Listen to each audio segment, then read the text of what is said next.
Dans le podcast AWS en français, on parle aujourd'hui de gestion d'équipe de développement au sens large, mais on va rentrer dans les détails. Restez branchés. Le podcast AWS en français. Sébastien Stormac. Bonjour, bienvenue dans le podcast AWS en français, tous les vendredis matins dans toutes les bonnes applications de podcast, Apple, Deezer, Spotify, Amazon Music, sur YouTube également, sans la vidéo, juste en audio. Abonnez-vous, comme ça vous recevez les downloads tous les vendredis matins. Aujourd'hui, j'ai le plaisir d'accueillir Rudy Onfroy. Tu es CTPO, CTPO chez Capcar. On va parler un peu de Capcar, on va parler de CTPO aussi parce que je suis curieux. Mais je t'ai repéré, je vais dire, sur les réseaux sociaux, sur LinkedIn, où tu postes très fréquemment des avis en tant que manager d'une équipe de développeurs sur des actions que tu prends ou des conseils que tu peux donner pour que les développeurs soient plus productifs, soient plus heureux. Moi, j'ai l'impression, parce que souvent tu parles aussi de développeurs heureux. Est-ce qu'un développeur heureux est un développeur productif ? Est-ce qu'il y a un lien entre le bonheur et la productivité du développeur ? Ok, ça commence par une question difficile. Alors, moi, j'ai jamais cherché directement à rendre les développeurs heureux.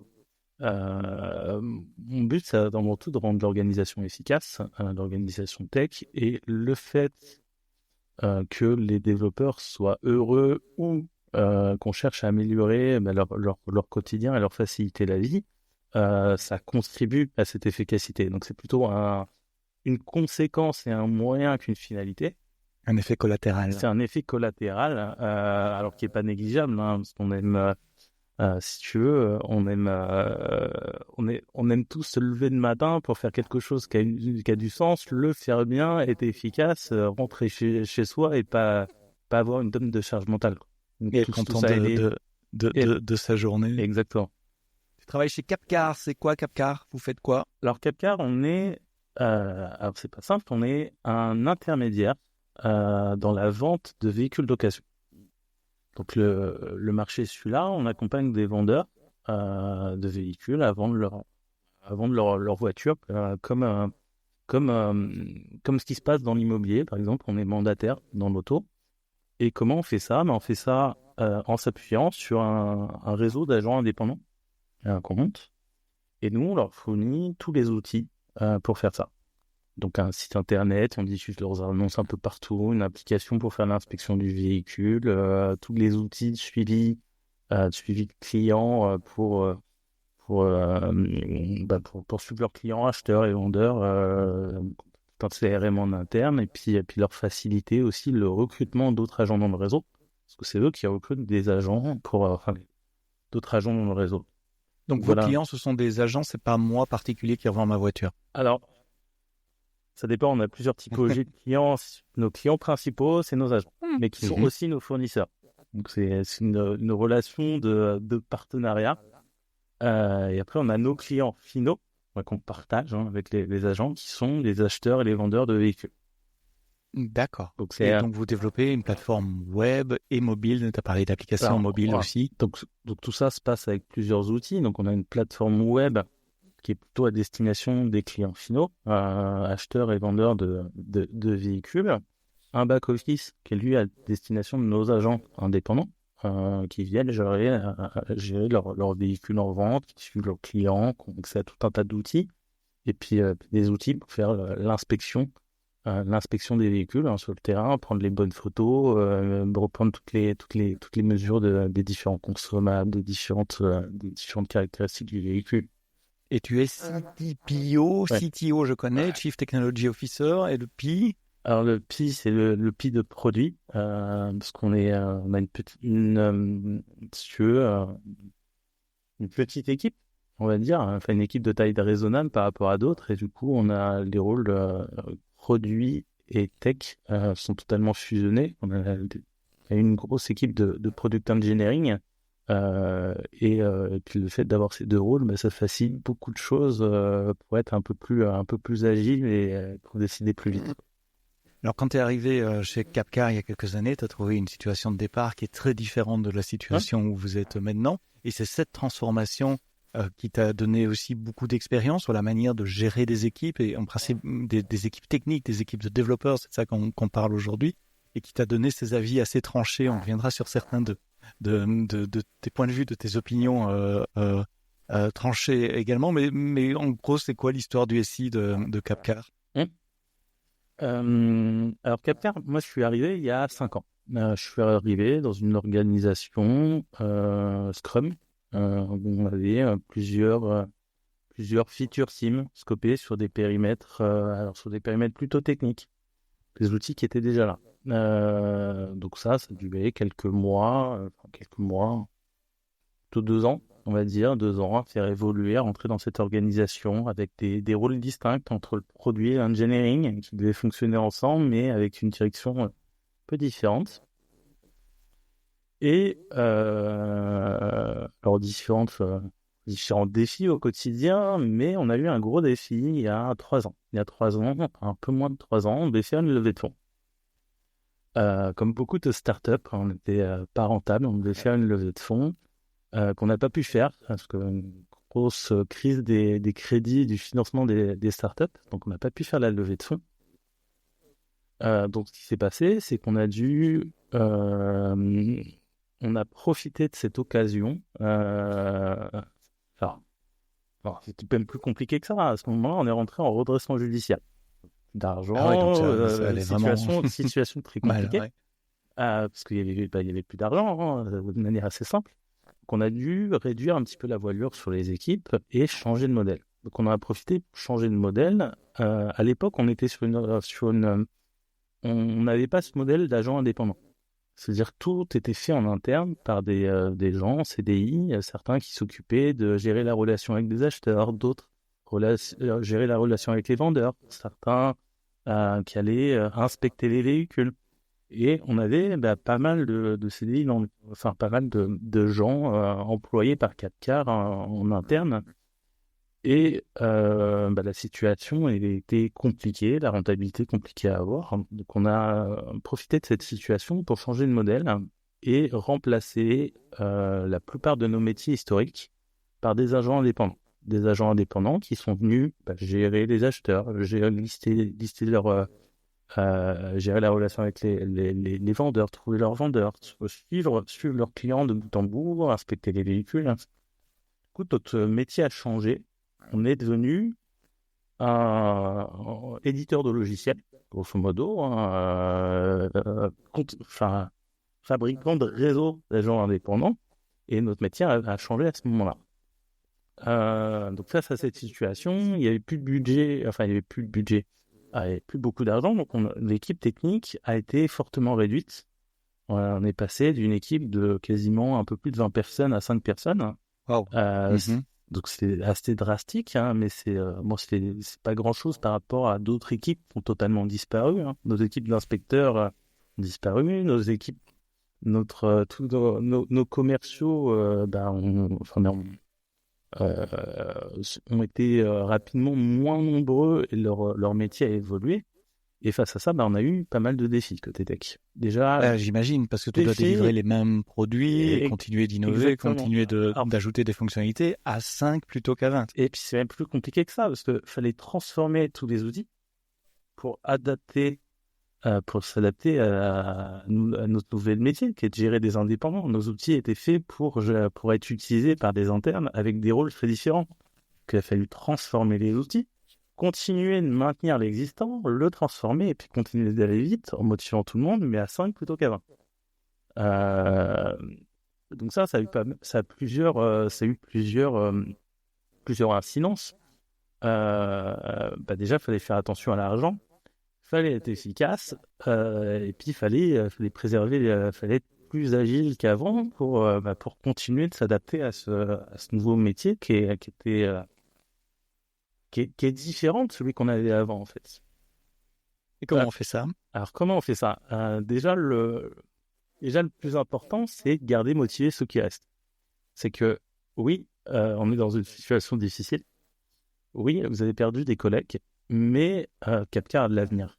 capteur de l'avenir, il y a un plan, il y a une stratégie, on va délivrer, on va avancer et ça sera le capteur de demain sera beaucoup mieux que celui qu'hier, mais on passe par cette phase un peu difficile. Donc, il y avait fallu déjà continuer à garder tout le monde motivé. Ça, c'est la première étape. Et la deuxième, changer radicalement notre manière de faire, nos pratiques techniques pour être plus efficace.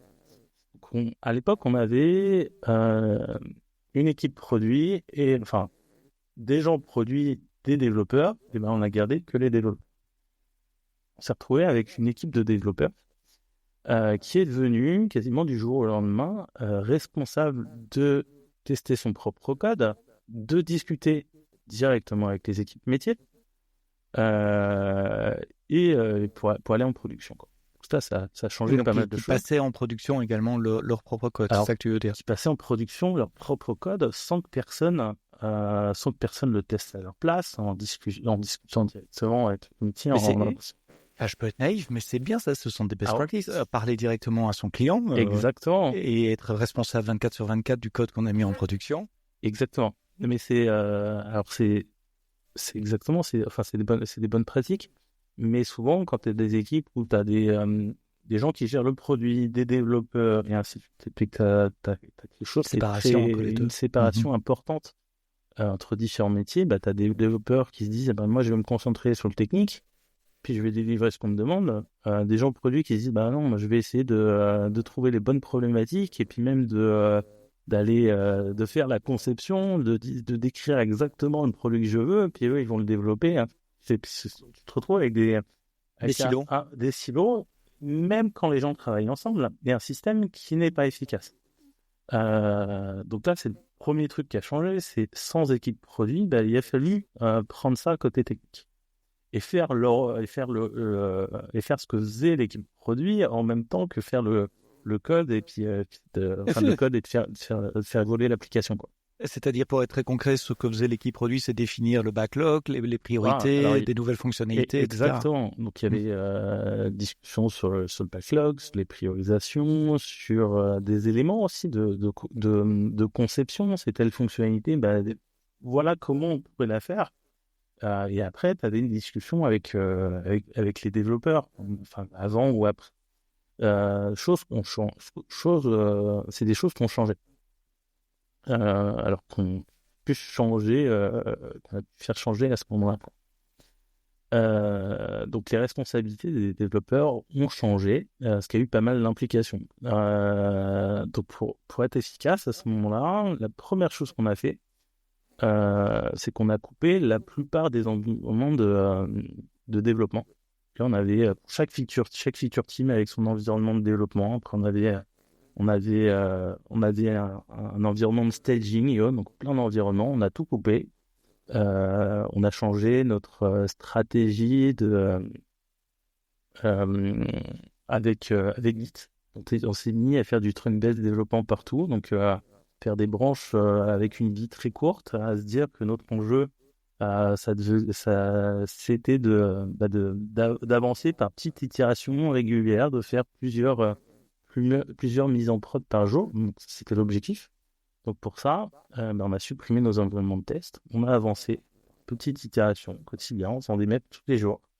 On a enlevé certains process. Donc on s'est mis à supprimer tout ce qui est code review systématique par un alignement un peu plus en amont, un peu plus en continu. On a supprimé cette partie test par d'autres personnes. C'est-à-dire est remplacé par des tests automatiques, des tests unitaires, des tests d'intégration. On avait déjà des tests en automatique, mais c'est plutôt... en fait, le problème du test automatique, il est bien, c'est que tu le fais, mais il t'empêche pas... quand tu lis une nouvelle fonctionnalité, tu es quand même obligé de la tester. Donc, sur la partie test, ce qu'on a remplacé, c'est le développeur qui développe, qui est chargé de tester ce qu'il a fait. Donc, c'est tester en automatique, mais c'est tester aussi manuellement. Est-ce que ce que j'ai fait fonctionne bien sur ma machine? Est-ce que une fois que je le mets en staging, il fonctionne toujours? Et une fois que c'est en prod, ça fonctionne bien comme je l'attends? Est-ce que je suis capable de monitorer ce qui se passe? Donc, cette étape, qui est du coup pas automatisable. Alors, tu peux l'automatiser, mais tu peux automatiser certains aspects, tu es obligé de le faire. Et là, ça a changé dans la culture, c'est que maintenant, étant donné que les développeurs le font, ça les a pas mal responsabilisés. C'est-à-dire que comment dire, quand quelqu'un d'autre teste derrière toi, tu testes un petit peu sur ta machine, t'envoies, il y a quelqu'un qui va tester qui passe derrière, et du coup, tu n'apprends pas à bien tester. Quand c'est toi qui le fais, déjà, tu te poses la bonne question. Ok, je teste sur ma machine, est-ce que j'oublie pas des cas?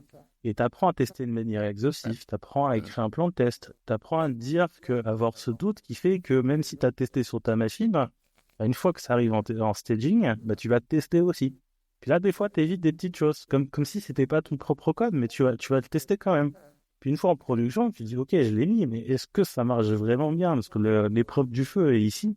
C'est quand tu mets en production que tu sais vraiment si ça marche pas de vrai. C'est là que tout commence. Tu peux avoir une petite différence sur une infra, sur une petite chose. Donc, il faut cette étape de je vérifie que ça marche bien en prod, je monitore, parce que je suis responsable de ce que j'ai livré. Mais comment t'insuffles cette culture pour s'assurer qu'ils testent suffisamment? Quelles sont les barrières qu'on met Les premières barrières, elles sont mentales. Elles sont de se dire, souvent quand tu parles de ça, les gens ils vont dire, oui, mais si quelqu'un, celui qui a fait, de toute façon, il a plein de biais, donc il ne peut pas tester lui-même ce qu'il a fait. Et c'est vrai. Et c'est vrai. Et la réponse à ça, j'ai double réponse à ça. C'est que la première, si c'est quelqu'un d'autre qui teste derrière toi, est-ce qu'il y a moins de biais? Il en a d'autres. Pas forcément, il en a d'autres. Et si tu veux lutter contre les biais, la meilleure chose que tu peux faire, c'est déjà prendre conscience qu'il y en a. Prendre conscience que tu en as, et ainsi de suite. Un des premiers trucs qui arrive chez les développeurs, souvent, c'est l'excès de confiance dans ce qu'on a fait. On est là, on a codé, on est un peu confiant, c'est qu'une ligne, ça va pas tout casser. Puis du coup, c'est pas qu'on teste, on a des biais, c'est que des fois, le truc qui arrive le plus souvent, c'est plutôt qu'on teste pas ou qu'on teste mal parce qu'on a trop confiance. Si déjà tu casses cette barrière, tu te dis non, je suis responsable, c'est à moi de tester et vaut mieux pas que j'ai trop confiance et que même une ligne de code, je la teste. Je teste ce que ça donne. Là déjà, tu évites 80% des problèmes. Tu dis, et puis les deux sont un peu liés, mais il n'y a plus personne qui va relire mon code. Donc, qu'est-ce que je vais faire? Je vais pas m'arrêter à ce qui s'est passé sur ma machine, au code que j'ai fait, que j'ai envoyé, merger et avancer. Je vais faire ma relecture tout seul. Tu t'enlèves pas la relecture, c'est plutôt que tu l'as fait tout seul. C'est de l'autocontrôle plutôt que de l'absence de contrôle, en fait. Et c'est ça que ça change. Mais quand il y a trop de tests, ça ne devient pas un frein au changement du code? J'ose pas toucher mon code parce que j'ai pas envie de casser 1000 tests derrière. Ça dépend, il y a différentes choses. Là, je te parle surtout de tests manuels. Parce que la première étape est là. La première étape, c'est le test manuel. C'est-à-dire, j'ai ajouté telle fonctionnalité, est-ce que ça fonctionne bien comme je l'attends? Tester ça avant de livrer, c'est important. Après, tu peux automatiser plein de choses. Là, on peut venir à comment faire des bons tests en automatique, automatisés, comment éviter que ces tests automatisés m'empêchent de faire évoluer mon code. Parce que ça, il y a beaucoup de choses à dire sur le sujet, mais je pense que c'est un autre sujet. C'était pas trop notre problématique de l'époque. La problématique, c'était comment on fait quand il n'y a plus personne qui teste derrière toi. Et quels avantages ça a? Parce que mine de rien, ça a pas mal d'avantages. Ça évite tout un tas d'interactions qui arrivent quand tu as plusieurs personnes sur un flux de développement et puis qui interagissent, qui te passent la balle et puis tu as des allers-retours. Ainsi de suite. Au final, tu te rends compte que tu mets longtemps à livrer des choses. Donc ça, c'est un des premiers changements, l'axe de changement que tu as fait, c'est comme il n'y a plus de testeurs, responsabiliser les développeurs pour qu'ils testent exactement eux-mêmes. Il y a eu ça. Il y a eu un changement de culture aussi. C'est-à-dire qu'en faisant ça, à l'époque, on faisait du Scrum, quelque chose qui s'approchait beaucoup de Scrum. On a arrêté tout ça, on s'est mis à fonctionner en flux. Puis les deux sont très liés. Plus de sprint, plus de post-it, plus de post-it. Il y a un alignement qui se fait différemment. L'idée, c'est vraiment de bosser en flux continu, de se dire chaque jour, chaque dev va faire sa MEP tous les jours, une petite évolution en production, puis on avance pas à pas. Ça n'empêche pas d'avoir des grands enjeux, des objectifs et autres, mais c'est plus formalisé sous forme de semaine. Ça a changé pas mal de choses. Donc toutes les cérémonies Scrum qu'on avait avant, on les a pu. Enfin, on les a pu. On a toujours des daily. On a des daily meetings tous les matins, pas stand-up parce qu'on est en vidéo, mais l'équivalent d'un stand-up. En visio, donc on n'est pas debout, mais on s'aligne un petit peu le matin, on s'aligne toute la journée. Et puis on a des points de discussion directs, que ce soit avec nos représentants métiers internes ou avec nos agents. Et toutes les semaines, on a plusieurs points d'échange qu'on a plus de planification, de choses comme ça, mais on a des points d'échange plusieurs fois par semaine sur les différentes problématiques actuelles, sur des choses à traiter. On s'aligne un petit peu à ce moment-là.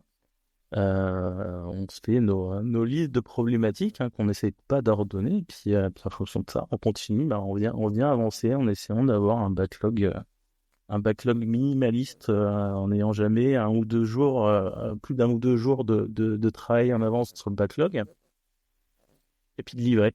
On livre comme ça plusieurs fois par jour, on s'aligne, on continue, puis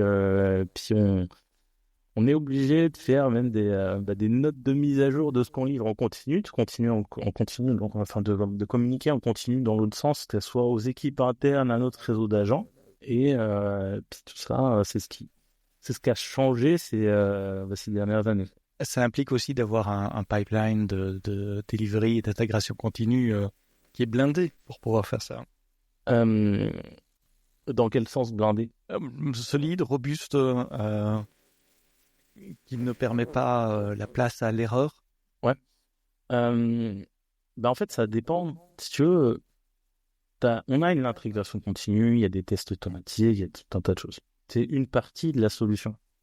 Mais pour moi, ça, en fait, c'est pas ça qui nous protège le plus. Ce qui nous protège le plus, c'est vraiment le facteur humain de se dire, chacun est responsable de tester ce qu'il a fait et chacun le fait. Parce que tu as beau avoir une pipeline d'intégration continue, tu as beau avoir des jeux de tests partout, de toute façon, c'est des développeurs qui les écrivent aussi. Donc, il suffit d'écrire un test foireux pour une fonctionnalité foireuse, que ça passe la CIA et ça se retrouve en prod. Et on revient sur l'excès de confiance. Et on revient sur l'excès de confiance, exactement. Donc, c'est pas la solution. Ça, c'est la deuxième étape.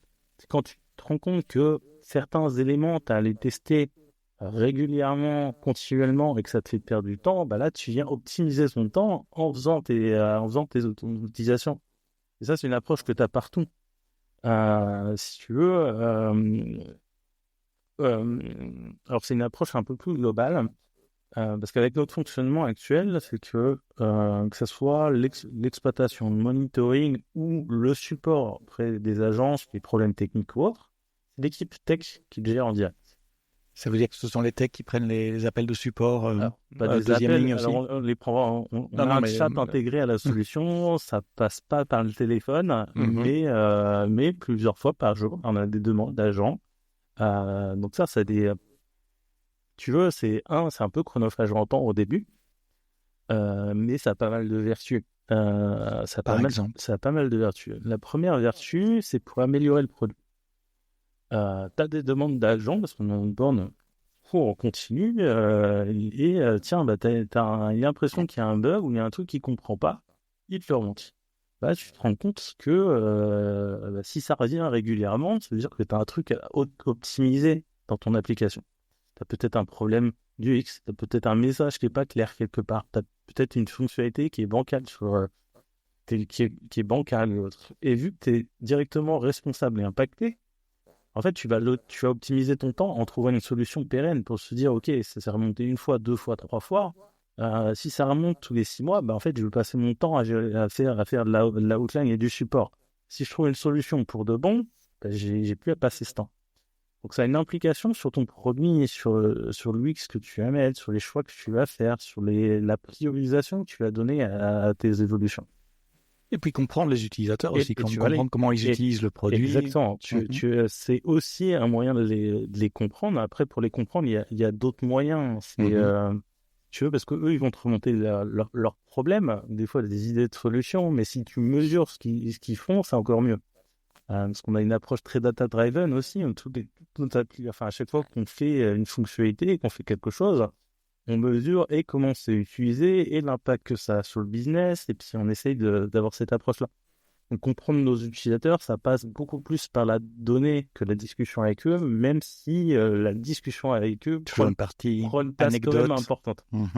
Ça veut dire que tes développeurs sont des data engineers aussi pour collecter ces données, les visualiser, les transformer. En fait, j'appelle ça des développeurs, mais à vrai dire, dans d'autres boîtes, ils feraient le rôle du PO, ils feraient le rôle du data analyst, ils feraient le rôle du data ingé, ils feraient le rôle du DevOps. Enfin, si on peut dire que c'est un rôle, c'est pas vraiment, mais en fait, il y a toute cette chaîne. En fait, c'est les mêmes personnes qui gèrent tout ça. Ça ne veut pas dire que tout le monde a toutes les compétences sur tous ces domaines, mais en bossant ensemble, en fait, on arrive à les traiter, quoi.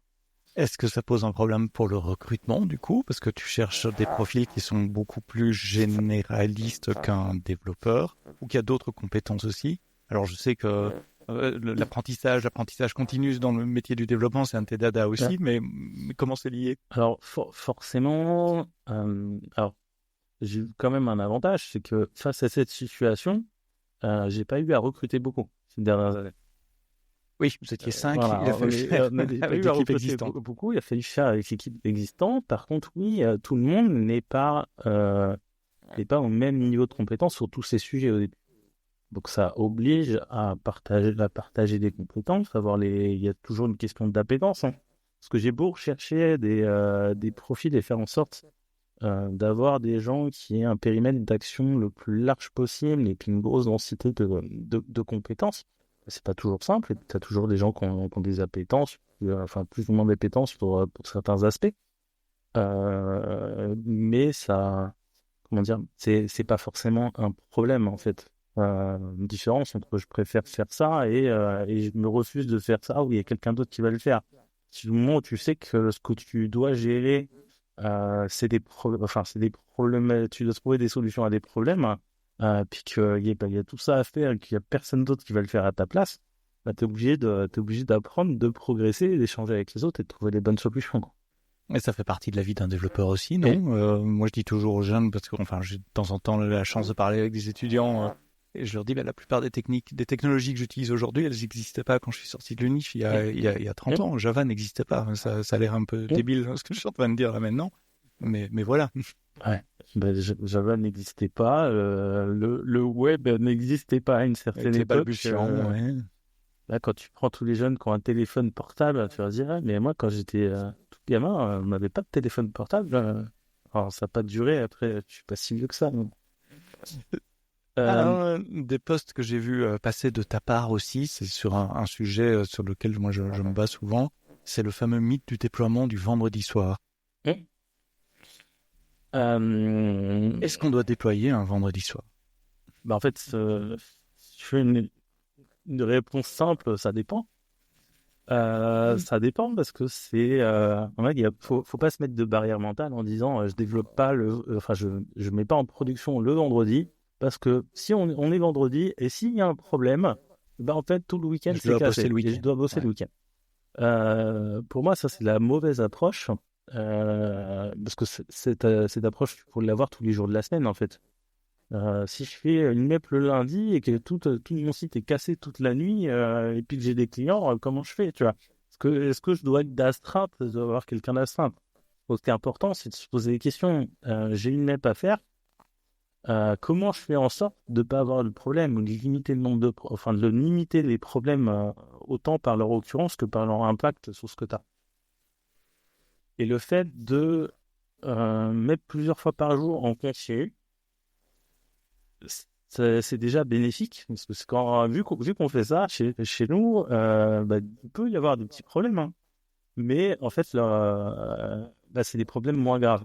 C'est des problèmes moins graves qu'on sait détecter rapidement et puis ça a moins d'impact ou pas d'impact sur le business. C'est ce que j'allais dire. Si on est en déploiement continu, chaque changement est assez incrémental finalement. C'est assez facile de faire un rollback et de revenir en arrière. parfois même, c'est fait automatiquement. Ça dépend des pipelines. C'est pas encore fait automatiquement, mais c'est... qu'on a.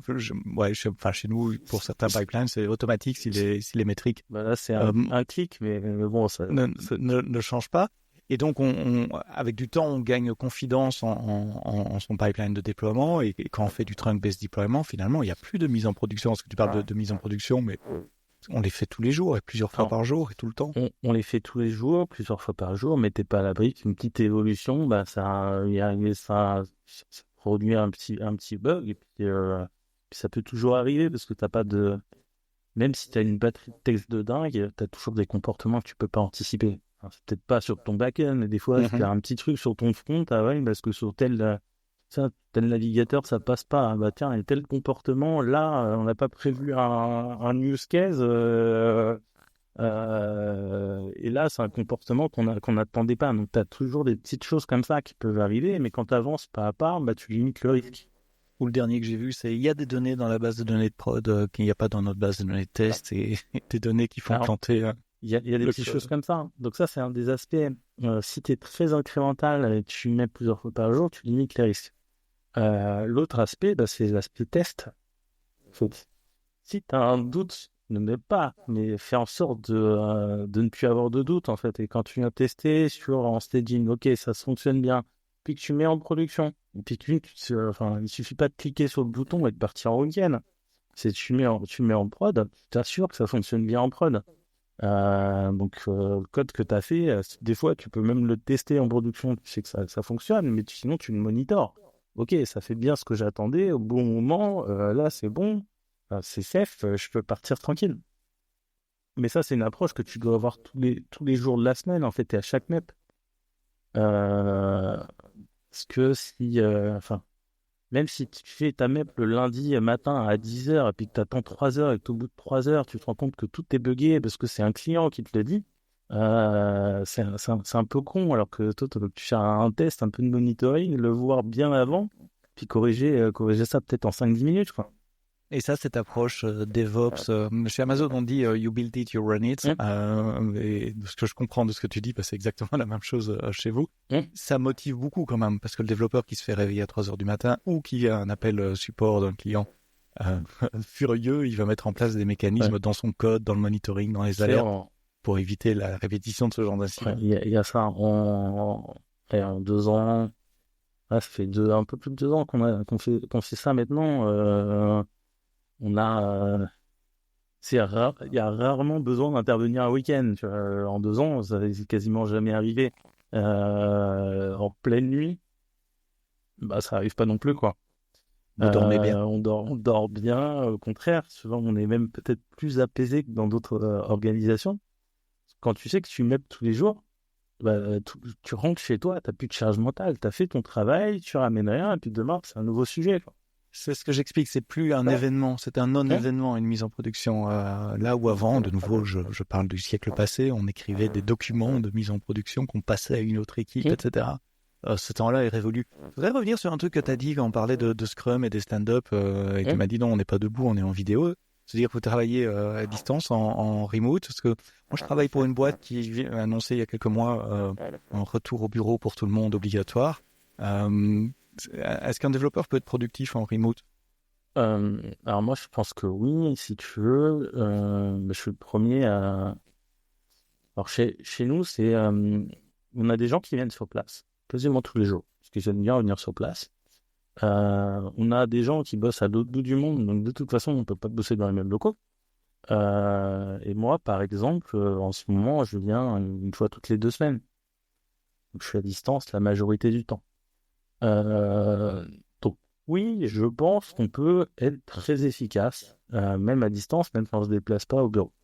Et voir peut-être plus. Si tu veux, moi je suis à 1h30 des bureaux de Capcar. 1h30 aller, 1h30 de retour, c'est 3 heures de perdu. Confortable à faire tous les jours. Donc c'est pas confortable, c'est de la fatigue, c'est du temps passé dans les transports, c'est sur lequel t'es pas efficace. Donc le fait d'être à la maison, tu peux te faire gagner beaucoup de temps. Tu peux te faire gagner du confort aussi. Quand tu es au bureau, souvent tu peux avoir des bureaux à côté, des choses, et puis par moment tu as besoin de te concentrer sur certains sujets. efficace. Il y a des enjeux, par contre. Il y a des enjeux, c'est si tu n'as pas les gens à côté de toi toute la journée, quand même faire en sorte de communiquer en continu. Il faut continuer de communiquer efficacement en continu. Il faut avoir, ça n'empêche pas d'avoir quelques rituels.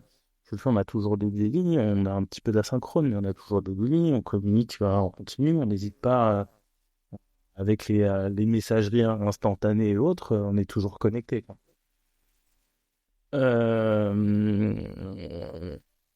Et puis voilà, si à partir du moment où tu as un environnement sain, où tu es motivé, et puis tu sais, comment dire, il y a quand même un facteur, je pense, il y a un facteur qui est clé. C'est à partir du moment où tu aimes ton job, que tu trouves du sens dans ce que tu fais dans ton entreprise, que quand tu te lèves le matin, tu as envie de bosser, de faire évoluer des choses, mais ça se passe bien le remote. T'as pas besoin de contrôle ou quelqu'un qui soit derrière ton épaule en regardant bien si tu bosses, parce que en fait tu le fais naturellement, parce que tu prends du plaisir à le faire et tu sais pourquoi tu le fais. Mais j'imagine bien que si tu es dans une entreprise où ton travail est surtout alimentaire, où tu le fais parce qu'il faut le faire, le fait d'être en remote chez toi, tu vas te dire ok, je suis là, mais je pourrais faire telle ou telle autre chose à la place, peut-être que c'est moins efficace, quoi. Un des arguments qui était avancé plutôt par Amazon, c'est l'inventivité, l'aspect innovation. On brainstorm mieux quand on est ensemble autour d'un tableau blanc que sur Slack ou Discord. Alors que Slack ou Discord à l'écrit, je pense qu'à l'oral, on peut bien mieux brainstormer. Là-dessus, je suis d'accord. Après, si tu veux... Mais on peut le faire en visio. On peut le faire en visio. Après, je pense quand même que d'une certaine manière, quand tu es en physique, dans une salle, et ce qui m'arrive encore de temps en temps, tu as une énergie qui peut être un peu différente. C'est-à-dire que tu es sûr que tout le monde est là, tout le monde est concentré sur la discussion, tout le monde est globalement dedans, donc tu peux avoir une énergie qui est un peu différente. C'est vrai. De temps en temps, quand je vais au bureau, que je vois mes associés ou l'équipe, ou que j'ai certains points, d'être sur place, je pense que ça peut être intéressant. Après, est-ce que ça... c'est par contre pas le seul critère. Parce que quand tu vois tu gagnes d'un côté, tu perds de l'autre, donc un peu de souplesse. Faut trouver une balance. Il faut trouver la bonne balance et voir ce qui est le plus efficace globalement. Typiquement, si je devais me déplacer tous les jours, me faire 3 heures de transport, être fatigué et pouvoir avoir ces quelques moments de brainstorming où tu es peut-être un peu plus efficace collectivement, je suis pas sûr que la balance soit en faveur de la créativité. Puis t'as pas d'absence de créativité, mais c'est dans ces moments-là, ça soit en faveur de l'entreprise, en fait. Ça rend l'organisation plus efficace. Alors, où vous en êtes 5 ans après, tous ces changements culturels, transformationnels, d'équipe, vraiment à tous les niveaux, hein. Si tu veux, aujourd'hui, on a 250 agents indépendants. On est rentable. On est sorti de redressement judiciaire depuis un moment. Partie rouge, ouais. On a un super modèle économique qui nous permet d'avoir une croissance de x2 à x3 annuelle. On est dans une situation qui est totalement différente en fait de ce qu'on avait avant. Aujourd'hui, on est sorti là et puis là, on commence à amorcer une phase de croissance. Le but, c'est de croître et de croître vite, tout en étant on n'avait plus besoin de réduire un petit peu les coûts à droite à gauche. Et tes équipes, l'IT, les développeurs, ils arrivent à soutenir cette croissance du métier avec ces nouveaux principes, cette nouvelle culture, cette nouvelle méthode de travail? En fait, ça aide quand tu te rends compte que à 5 personnes, on arrivait à produire et être 2 fois plus efficace qu'à 20. Et juste en ayant changé l'organisation, en ayant optimisé certaines choses. Parce que je sais pas comment le dire, mais tu te dis que avant tu gâches l'argent, tu fais ça et puis t'es moins efficace, quoi. Et que je m'embrouille un peu, mais à un moment il va bien falloir regrandir aussi. Je veux dire, si le business continue d'évoluer comme ça, et vous allez passer de 5 à 10 à 20 de nouveau. Possible. Mais je pense pas que ça vient du nombre. En fait, il y a beaucoup de beaucoup de leviers d'optimisation qui viennent plutôt de ton organisation. Le nombre de personnes peut avoir un impact sur ta communication et ce genre de choses, mais ce qui nous a rendu plus efficaces, c'est de se dire, avant, c'est beaucoup influencé du lean, hein, de se dire, en fonctionne en flux, on va essayer de livrer le plus rapidement possible, de faire le moins d'anomalies possible, de faire des choix analytiques, hein, pour tout ça, de se dire, OK, qu'est-ce qu'on optimise, qu'est-ce qu'on priorise, et de faire ça en continu. Et c'est plutôt cette organisation, qui est liée vraiment à le côté lean et le côté agile, l'autre côté, c'est où tu trouves le DevOps et tout ça, c'est ces choix structurants d'organisation qui nous ont rendus efficaces. C'est pas juste le fait de se dire, on est 4 fois moins nombreux, donc on est plus efficace. Ça marche pas bien. Si tu continues de fonctionner de la même manière, ça fonctionne pas bien. C'est face à ces défis et le fait qu'on ait amélioré notre organisation en continu, qui a changé les choses. Donc, si on va devenir 20 demain, j'espère qu'on sera beaucoup plus efficace que ce qu'on était à l'époque.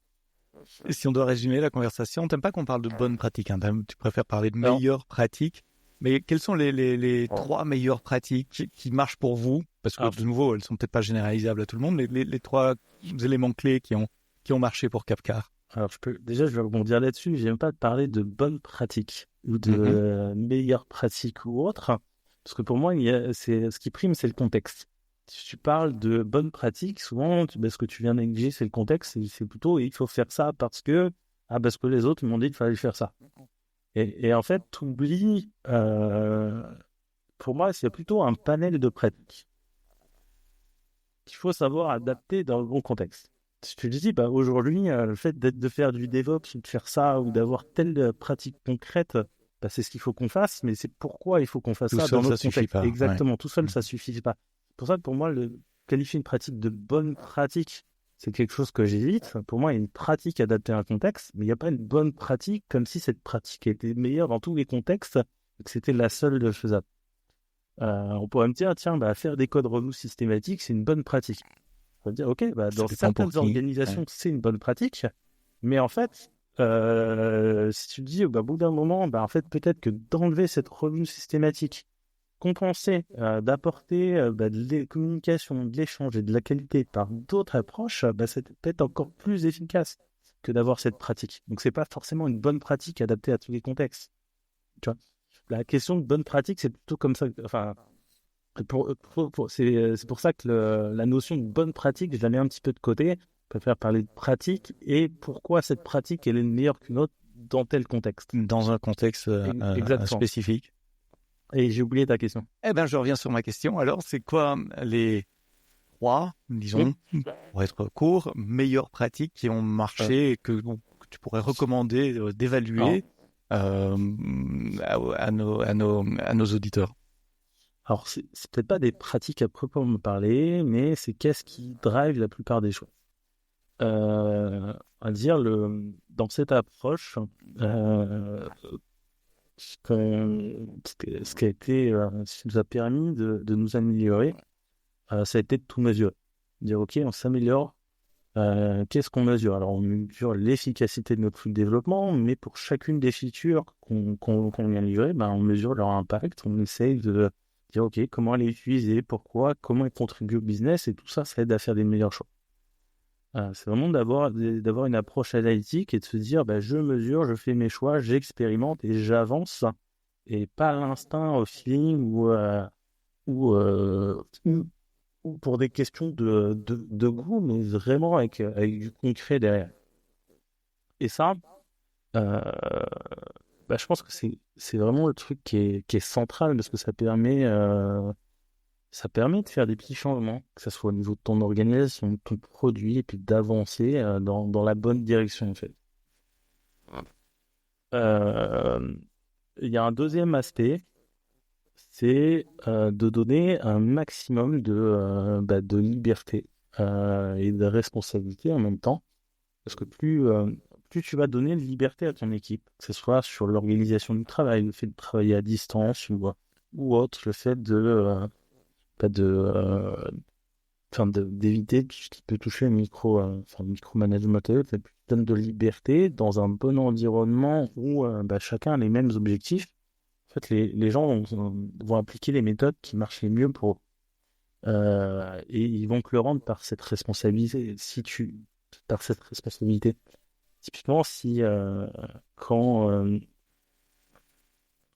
tu imposes des choses dans ton process, là, on peut revenir au test, quand tu imposes que quelqu'un d'autre teste ce que tu as fait, que quelqu'un d'autre va relire ton code, que quelqu'un d'autre va t'imposer des choix, mais en fait, tu perds un peu toute cette liberté et tu vas, au fur et à mesure, moins réfléchir. Dire, OK, on m'a dit de faire ça comme ça, je fais ça comme ça et je me pose plus de questions parce que, en fait, c'est la responsabilité de quelqu'un d'autre. Donc, je fais ce qu'on m'a demandé et fin. Si quelqu'un d'autre teste derrière toi, c'est pareil en fait. Tu te dis, c'est plus moi, je suis plus ma responsabilité. C'est plus ma responsabilité. Donc je me pose plus de questions et j'avance.